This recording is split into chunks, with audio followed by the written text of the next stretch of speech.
Hello friend, welcome to our channel solution.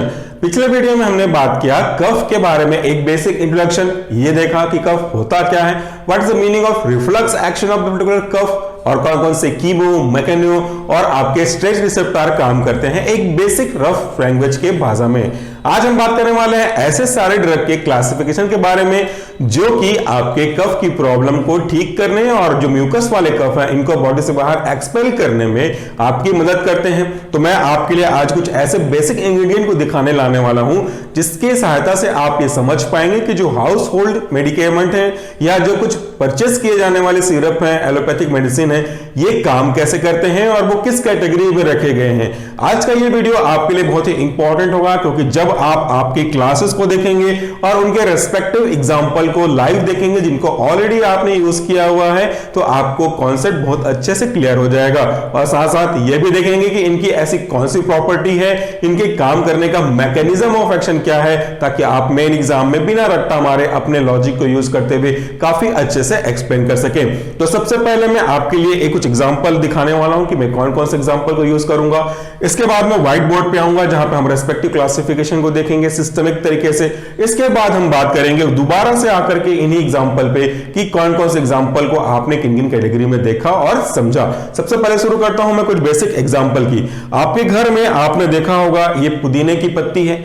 ये पुदीने की पत्ती को मोस्ट ऑफ द केस आप चबा करके भी खा सकते हैं, जिसकी वजह से अगर आपके थ्रोट में कोई इरिटेशन वगैरह हो रहा होगा, अगर कोई चुभन जैसी फीलिंग हो रही होगी, तो वो काफी हद तक मिंटिंग इफेक्ट की वजह से आपकी प्रॉब्लम को सप्रेस करने का काम कर रहा होगा।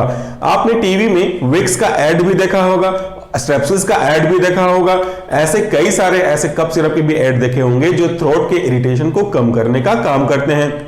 इनके इस ऐड में भी आपके सीखने लायक कई चीजें होती हैं। आपने अक्सर देखा होगा कि थ्रोट में कुछ ईचिंग जैसी चीजें दिखाती हैं जिसे हम खिचखिच के रूप में देखे हैं ऐड में।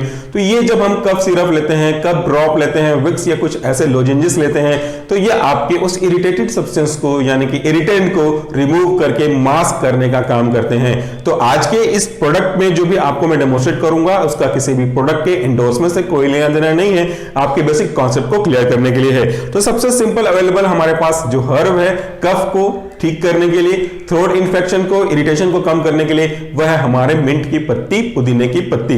इसके बाद जो दूसरा ऑब्जेक्ट होगा वो सबसे सिंपलेस्ट है, वह है जिंजर यानी कि अदरक। अब जब बात कर रहे थे हम पुदीने की तो विक्स के अलग अलग फ्लेवर आते हैं, हनी, पुदीना और आपका जिंजर। ये हर एक घर में पाया जाने वाला एक सिंपल सा किचन का हाउस होल्ड सब्सटेंस है जिसको आप चाय के साथ यूज कर सकते हैं थ्रोट के इन्फेक्शन को ठीक करने के लिए, या तो आप इसको थोड़ा सा टुकड़ा लेकर के चबाएंगे और हल्के हल्के इनके रस को इंगल्फ करेंगे तो आपके थ्रोट के इरिटेशन में आपको मदद करेगा। आपकी जो पेन है, आपका जो थ्रोट का इरिटेशन है उसको ठीक करने में काफी मदद करेगा। थोड़ी देर बाद हम देखेंगे भी कि ये किस कैटेगरी में आ सकते हैं। इसके बाद जो हमारा और है एग्जांपल वह है आपके लोजेंजेस। ये मार्केट में बहुत आसानी से मिलते हैं, टीवी वगैरह में आपने इनके ऐड भी देखे हुए हैं। तो ये है स्ट्रेप्सिल्स। जैसा कि आप ऐड में देखे होंगे, अगर मैं स्ट्रेप्सिल ले रहा हूं तो मेरे जो थ्रोट के इरिटेटिव सब्सटेंस है इनके ऊपर एक पेंट करने जैसा, एक मास्किंग जैसा काम करेगा। ये आपके स्ट्रेप्सिल्स हो गए। ये लोजेंजेस के अंदर रखे जाते हैं जिनको हम हल्के से मुंह में रख करके हल्के हल्के शक करते हैं और इनके जो सिक्रीशंस होंगे, जो ये सलाइवा के साथ मिक्स होंगे, इनको जब हम इंगल्फ करेंगे तो वो थ्रोट को एक सूदिंग, एक प्रोटेक्टिव लेयर का फॉर्मेशन करते हुए आपके इरिटेशन से आपको इरिटेशन से रिलीफ प्रोवाइड करने का काम करेगा। ये स्ट्रेप्सिल्स है। बिल्कुल इसी तरीके से मार्केट में अलग अलग विक्स आते हैं। यहां पे अगर आप देख सकते हैं तो आपको ये दिख रहा होगा मिंट फ्लेवर यानी कि पुदीने का फ्लेवर, जैसा कि मैंने आपको बताया हुआ है। ये भी आपके थ्रोट इन्फेक्शन में आपकी मदद करेगा।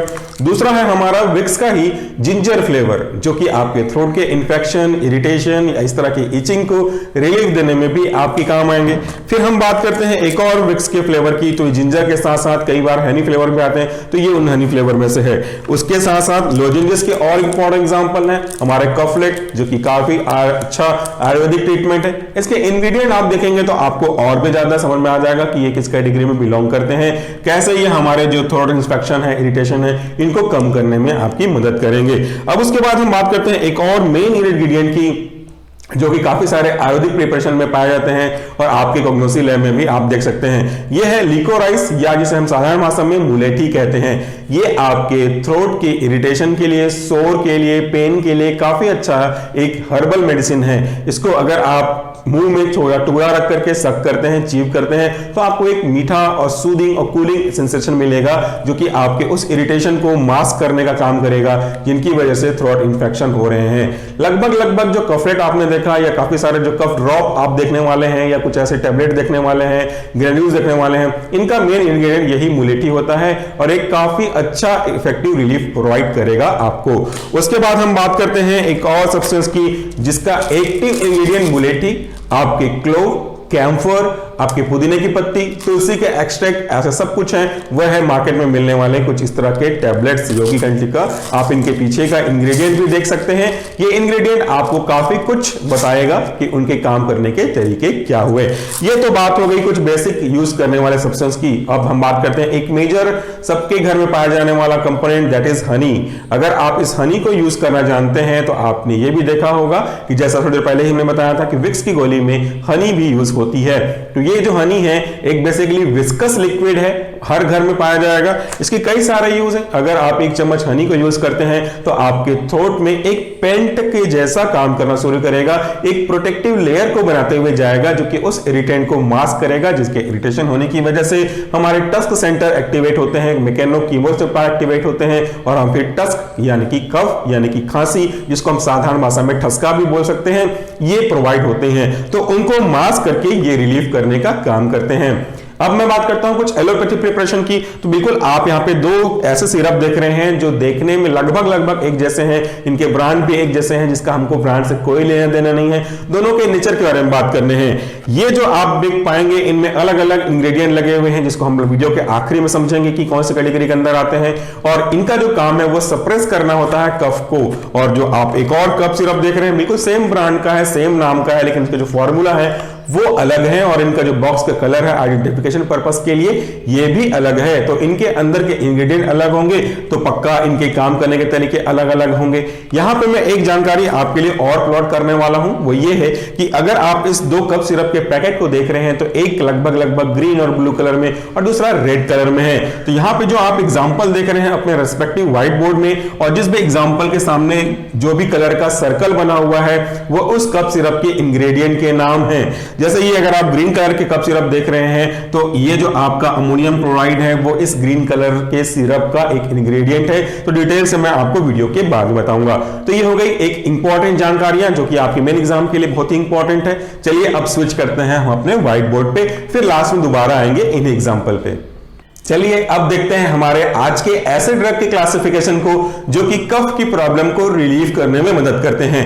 सबसे पहले हमको यह जान लेना होगा कि कफ यानी कि जो आपके ऐसे सब्सटेंस हैं, म्यूकस सब्सटेंस हैं जो कि आपके लंग्स में पाए जाएंगे और वो आपके रेस्पिरेशन के प्रोसेस को अफेक्ट करेंगे। और अगर इसका जो लेवल है वो अगर नॉर्मल ऑप्टिमम से बढ़ जाए, चाहे वो म्यूकस ही क्यों ना हो, तो आपको प्रॉब्लम कॉज करेगा। इनके काम करने के तरीके, एग्जाम्पल के लिए हमने एक रफ डायग्राम बनाया है। इस डायग्राम में आप देख सकते हैं कि ये आपका थ्रोट है। इस थ्रोट में जो ग्रीन कलर के आपको एक बैंडिंग स्ट्रक्चर देख रहे हैं, यह है आपका मैकेनो या कीमोरिसेप्टर। और इसके रिसेप्टर पे जब कभी भी कोई इरिटेंट सब्सटेंस आएंगे वो उनको सेंस करेंगे। सेंस करने की वजह से यहां से एक सिग्नल जाएगा ब्रेन में जो कि आपकी कफ सेंटर को ट्रिगर करेगा, कफ सेंटर को एक्टिवेट करेगा और उसको एक्टिवेट करने की वजह से हमारा जो रिफ्लक्स है कफ का इस तरीके से अंदर की हवाओं को हम आपके रेस्पिरेटरी ट्रैक्ट थ्रोट से होते हुए बाहर लेंगे ताकि जो म्यूकस है अनप्रोडक्टिव हो।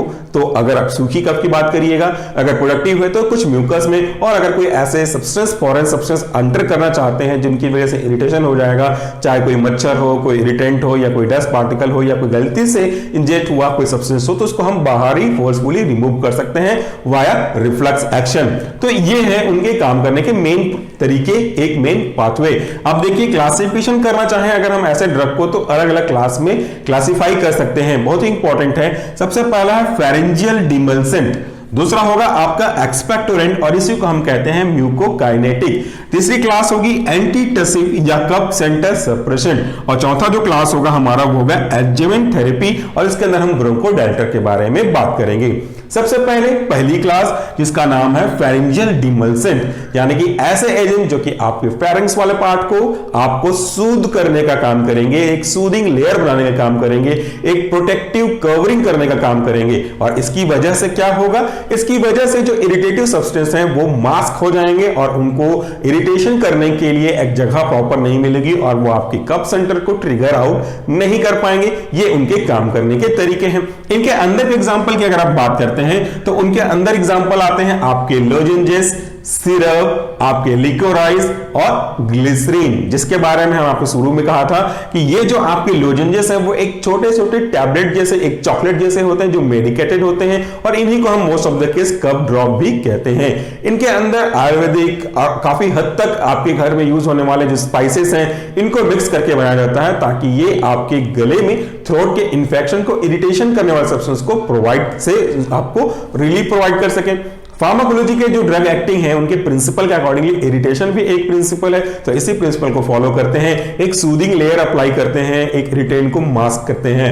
दूसरा अगर आप देखेंगे सिरप, तो जो हम लोग बेसिकली कफ सिरप यूज करते हैं उनमें अलग अलग तरह के सिरप भी हो सकते हैं जो mild to accordingly allopathic drug containing हो सकते हैं, नेचुरल ड्रग कंटेनिंग हो सकते हैं। आजकल मार्केट में काफी सारे हर्बल कफ सिरप भी आ रहे हैं जिनका मुख्य रूप से काम यही है कि आपके थ्रोट के इरिटेशन को, जो इरोजन हुआ है हल्का सा कफ करने की वजह से बार बार, इनसे आपको रिलीफ प्रोवाइड करें। जो लिकोराइज है, मुलेटी है, जिसको मैंने आपको दिखाया डंडे के तरीके से, ये एक काफी अच्छा सूदिंग, मीठा मीठा और हल्का सा ठंडक ठंडक का एहसास देता है जो कि इरिटेशन को कम करके कफ, कोल्ड और इस तरह के जो इरिटेटिंग सब्सटेंस है टस्क के, इनसे आपको रिलीफ प्रोवाइड करेगा। ग्लिसरीन तो आप जानते ही हैं एक विस्कस लिक्विड होता है जो कि एक फॉर्मिंग लेयर का काम करेगा। इसमें हम और भी चीजें यूज कर सकते हैं, जैसे आपको मैंने दिखाया था हनी को भी हम इसमें आराम से यूज कर सकते हैं। एक चम्मच हनी लेंगे तो थोड़ा सा आपको for particular time being relief provide हो जाएगा।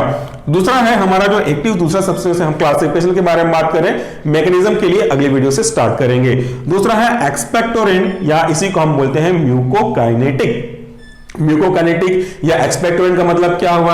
एक्सपेक्टोरेंट का मतलब होता है ऐसे एजेंट जो कि कफ को एक्सपेल करें, जो कि कफ को आपके लंग से, रेस्पिरेटरी ट्रैक्ट होते हुए ओरल रूट से बाहर एक्सपेल कर दें, फेंक दें। ये एक ऐसे एजेंट कहलाते हैं एक्सपेक्टोरेंट। इन्हीं को हम कहते हैं म्यूकोकाइनेटिक, यानी कि म्यूको स्टैंड्स फॉर म्यूकस और काइनेटिक मींस उसको मोशन देने वाले। तो ऐसे एजेंट जो उस म्यूकस को मोशन दे करके आपके रेस्पिरेटरी ट्रैक्ट से बाहर एक्सपेल करने में मदद करेंगे। इनके इंपॉर्टेंट एग्जांपल हैं काम करने के तरीके के अकॉर्डिंगली।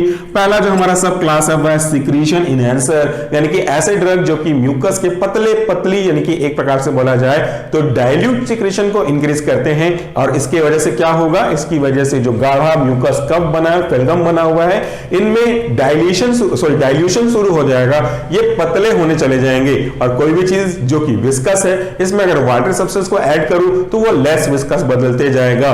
विस्कस सब्सटेंस को एक्सपेल करना थोड़ा डिफिकल्ट होता है, लेकिन लेस विस्कस या वाटरी सब्सटेंस को इजीली एक्सपेल आउट किया जा सकता है। यही है हमारे एक्सपेक्टोरेंट या म्यूकोकाइनेटिक के काम करने के तरीके।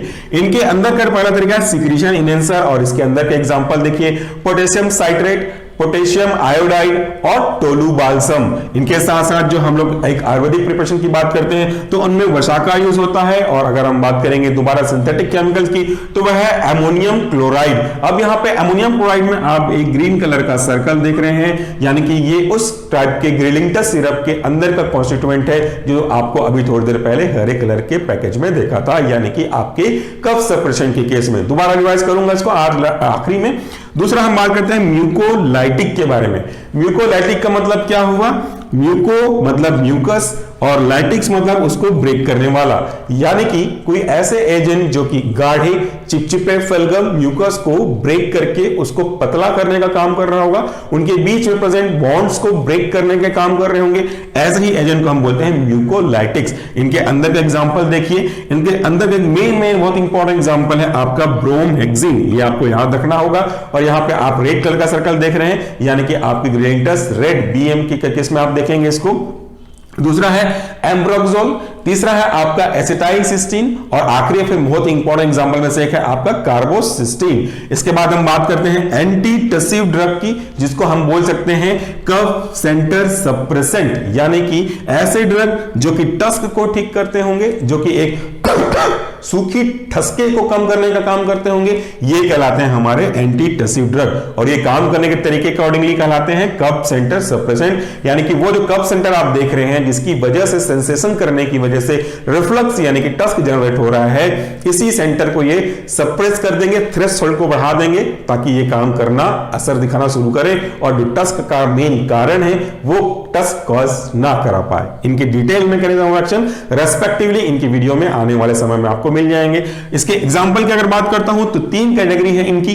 पहला है ओपियोइड, दूसरा है आपका नॉन ओपियोइड और तीसरा है आपका एंटीहिस्टामिनिक ड्रग। सबसे पहले बात करिए ओपियोइड की, जिसका आप जानते हैं ओपियोइड एनालिसिस के केस में पढ़ा है, ये ओपियम कंटेनिंग ड्रग हो सकते हैं। तो थोड़े बहुत पॉसिबिलिटीज होती है कि ये आपको कुछ ना कुछ साइड इफेक्ट देके जाए। हालांकि मॉर्फिन इस कैटेगरी का ड्रग है लेकिन उतना अच्छा कफ ठीक करने में यूज नहीं होता जितना कि हमारा कोडीन यूज होता है। तो सबसे अच्छे में से एक है हमारा कोडीन, और कोडीन फॉस्फेट इसके यूज करते हैं। कोरेक्स कफ सिरप आपने देखा, उनका इंग्रेडिएंट हुआ करता था जिनकी वजह से स्लिप कॉज होते थे और इनको यूज से ज्यादा मिसयूज किया जाने लग गया और अब ये मार्केट से काफी हद तक अंडर कंट्रोल में रखे गए हैं, प्रिस्क्रिप्शन के बिना अलाउड नहीं होगा। दूसरा है एथाइल मॉर्फिन, उसके बाद फिर आपका है फोल कोडीन। अगर हम बात करते हैं नॉन ओपियोइड की, यानी कि ऐसे ड्रग जो कि ओपियोइडिक सब्सटेंस नहीं है, इनके अंदर है आपके नोस्कापिन, डेक्स्ट्रोमेथोफेन और इसके अंदर आप देख रहे हैं ग्रीन कलर का डॉट, यानी कि आपके ग्रिलिंटस ग्रीन वाले में आपके ये एक्टिव इंग्रेडिएंट होंगे। दूसरा है कोलफेडेनोल, ये भी आप देख सकते हैं कि एक इंपॉर्टेंट ड्रग है। उसके बाद हम बात करते हैं एंटीहिस्टामिनिक ड्रग की। एंटीहिस्टामिनिक ड्रग यानी कि ऐसे ड्रग जो कि हिस्टामिन की एक्टिविटी को रेगुलेट कर रहे होंगे, एंटागोनाइज कर रहे होंगे, न्यूट्रल कर रहे होंगे, that is why it is written as a antihistamine. अभी आप तो बहुत काफी पढ़ चुके हैं अस्थमा में, काफी केस में पढ़ चुके हैं, पिछले सेमेस्टर में भी पढ़ा हुआ है आपने। हिस्टामिन आपके ब्रोंको कॉन्स्ट्रिक्शन कॉज करते हैं, एलर्जिक रिस्पॉन्स कॉज करते हैं, उनकी वजह से काफी बार कफ, टस्क और एलर्जिक ब्रोंको कॉन्स्ट्रिक्शन की हो संभावना बढ़ जाती है। तो अगर मैं इन्हीं की वजह से जो प्रॉब्लम हुआ है इनको ठीक करने वाले ड्रग को ले लूं, आपकी प्रॉब्लम काफी हद तक कंट्रोल हो जाएगी। इनके अंदर के एग्जांपल है क्लोरफेनरमीन, जिसके बारे में आप बात करेंगे तो ये देखिए आपके इस ग्रीन कलर के ग्रेनिटस के एक्टिव इंग्रेडिएंट है। दूसरा है डाइफेनहाइड्रामाइन, उसके बाद है आपका प्रोमेथाजीन। ये 3 ड्रग ऐसे हैं जो खास करके एंटीहिस्टामिनिक ड्रग कैटेगरी को बिलोंग करते हैं। और आप जानते हैं कि एंटीहिस्टामिनिक कैटेगरी के अलग अलग सब क्लासिफिकेशन भी हैं, फर्स्ट जनरेशन, सेकंड जनरेशन, और उनको अगर क्लासिफाई करें अगर सेडेशन के बेस पे सेडेटिव, माइल्ड सेडेटिव और नॉन सेडेटिव, तो इनका एक साइड इफेक्ट जरूर देखने को मिलेगा कि थोड़े बहुत ही आपको ड्राउसीनेस कॉज करा सकते हैं। चलिए ये हो गए हमारे बेसिक क्लासिफिकेशन। अब मैं आपको इन्हीं क्लासिफिकेशन को समझने के लिए एकदम रफ डायग्राम बना के समझाने वाला हूं, जो कि आपको बुक्स में नहीं मिलेंगे, ये हमने डराइव किए हैं थ्योरी को समझने के बाद। सबसे पहला है ये थ्रोट। इस थ्रोट में आप देख सकते हैं कि कैसे इरिटेंट है। ये जो आप ब्लू कलर में देख रहे हैं ये इरिटेंट है और ये आपके ब्रेन में जाकर के आपके ब्रेन के कफ सेंटर को स्टिमुलेट करेंगे, ट्रिगर करेंगे और उनकी वजह से कफिंग होगी। लेकिन अगर मैं ये आपके थ्रेशोल्ड को कम कर दूं, जिसको आप देखिए कफ सेंटर सप्रेशन के केस में एंटी टसिव ड्रग में, तो ये कफ सेंटर को सप्रेस कर रहे हैं, इसीलिए ये तुरंत रिस्पॉन्स नहीं कर रहे हैं, इनके थ्रेशोल्ड को बढ़ा दे रहे हैं, तो ये दिक्कत कॉज करेगा। इसकी वजह से ब्रेन की सेंसिटिविटी को कम कर रहे हैं, याद रखिएगा हम सेंसिटिविटी को कम कर रहे हैं। अब इसके बाद जो पहला हमारा ड्रग है वह है फेरेंजियल डिमल्सेंट, वो मास्किंग का काम कर रहे हैं। तो इस थ्रोट में जो इन्फेक्शन है इनको हमारे ये जो ड्रग है वो एक प्रकार से मास्किंग करने का काम कर रहे हैं, जिसकी वजह से जो सेंसेशन पहुंचेगा आगे जाकर के आपके ब्रेन में इनको कम किया जा सके। तो ये हमारे पहले कैटेगरी यानी कि फेरेंजियल डिमल्सेंट के काम करने के तरीके हुए। दूसरा देखिए सिक्रीशन इनहेंसर, ऐसे ड्रग जो कि सिक्रीशन को इनहेंस करने का काम करते हैं, वो कैसे काम करेंगे? ये है हमारा डार्क म्यूकस, गाढ़ा विस्कस म्यूकस। और अगर सिक्रीशन इनहेंस होगा, सिक्रीशन एक वाटर सब्सटेंस का ज्यादा सिक्रीशन होगा तो क्या होगा? ये धीरे धीरे पतले होते जाएंगे। अब देखिए ये पूरा गाढ़ा और स्ट्रांग है और सिक्रेशन के बढ़ जाने की वजह से आप बीच में स्पेस देख पा रहे हैं, मतलब ये दिखाना चाह रहे हैं हम यहाँ पे कि वो पतला होते जा रहा है। तो ये सिक्रेशन इनहेंसर का काम हो गया। उसके बाद देखिए म्यूकोलाइटिक्स है हमारा, जो कि बीच के प्रेजेंट के बॉन्ड को ब्रेक कर रहा होगा। तो ये एक म्यूकस है और उनके बीच के जो आप लाइनिंग देख रहे हैं उनके बीच के प्रेजेंट बॉन्ड्स हैं जो एक दूसरे को एक साथ स्टिक करके रखे हुए हैं। अगर मैं म्यूकोलाइटिक ड्रग देता हूं तो ये म्यूकोलाइटिक ड्रग इनके बीच के बॉन्ड को ब्रेक कर देंगे और इस तरीके से जब ये बॉन्ड ब्रेक हो जाएगा तो ये इजीली देखिए यहाँ पे इजीली फ्री हो जाएंगे ताकि हम इनको एक्सपेल कर सकें और इजीली कफ करके आपके थ्रोट या रेस्पिरेटरी ट्रैक्ट से बाहर निकाला जा सके। आखिरी है हमारा ब्रोंकोडायलेशन, जो कि एडजुवेंट थेरेपी हमने बात किया था, इसके बारे में आपको मैं अब दिखाना चाह रहा हूं। एडजुवेंट एंटीटसिव मतलब ऐसे एंटीटसिव ड्रग जो और अलग तरीके से साथ में मिलकर के काम कर सकते हैं, लेकिन ये मेन तरीके नहीं होंगे, मिलकर के काम करेंगे। और इनके अंदर है हमारा ब्रोंको यानी कि आपके ब्रोंकिया को डायलेट करने वाले यानी कि डायलेटर, तो it is called broncho dilator. और अंदर एग्जांपल आपने अस्थमा के केस में देखा है सॉल्ब्यूटामॉल और टर्ब्यूटालिन। और टर्ब्यूटालिन के आखिरी में आप रेड कलर का सर्कल देख रहे हैं, यानी कि ये ग्रेनिंगटस के रेड वाले अवेलेबिलिटी में आपको पोर्शन में देखने को मिलेगा। तो ये एक ड्रग है जो कि ब्रोंको के कॉन्स्ट्रिक्शन को रिलैक्सेशन में कन्वर्ट करके डायलेट कर देता है, और इसकी वजह से जो कफिंग की प्रॉब्लम थी, कंजेशन की प्रॉब्लम थी, उससे आपको रिलीफ मिल जाएगा। तो फ्रेंड अभी हमने देखा कि कौन कौन से कैटेगरी हैं और कौन कौन से कैटेगरी में कुछ कौन कौन से सब कैटेगरी हैं, उनके एग्जांपल क्या है, और एक एक लाइन में देखा उनके काम करने के तरीके को। चलिए अब मैं कफ सिरप को लेकर के दिखाता हूं कि इन दोनों में कौन कौन से ऐसे ड्रग हैं जो उस कंटेंट के एक्टिव इंग्रेडिएंट कहे जा सकते हैं। जो विक्स, स्ट्रेप्सिस और योगिकंठिका ऐसे जो टैबलेट्स आपने देखे, कफलेट देखे आपने, कफ ड्रॉप देखे, वो तो आपके फेरेंजियल डिमल्सन के अंदर लोजेनियस के इंपॉर्टेंट एग्जांपल हो गए। अब मुख्य रूप से हम बात करते हैं इन दो सिरप की। देखिए ये दो सिरप हैं, एक ही ब्रांड के हैं, इनके केमिकल कॉन्स्टिट्यूएंट में डिफर है। आप जो आपके राइट साइड रेड कलर में देख रहे हैं, ये है ग्रेनिंगटस BM। मेरा यहां पे फिर से डिस्क्लेमर है, I am not going to endorse any company, मैं जस्ट एग्जांपल के लिए आपको समझाना चाह रहा हूं। तो ये आपका रेड कलर ग्रेनिंगटस BM, और जो आपके लेफ्ट तरफ है ग्रीन कलर कह लीजिए या कुछ हद तक डार्क ब्लू कह लीजिए, नेवी ब्लू, तो इसमें आपके ग्रेनिंगटस नाम से ही इसके मिलते हैं। दोनों कफ सिरप हैं, दोनों ही यूज करते हैं accordingly under the prescription of medical practitioners. ये आप सेल्फ मेडिकेशन ना करें, जब तक प्रिस्क्राइब ना किया गया हो यूज ना करें।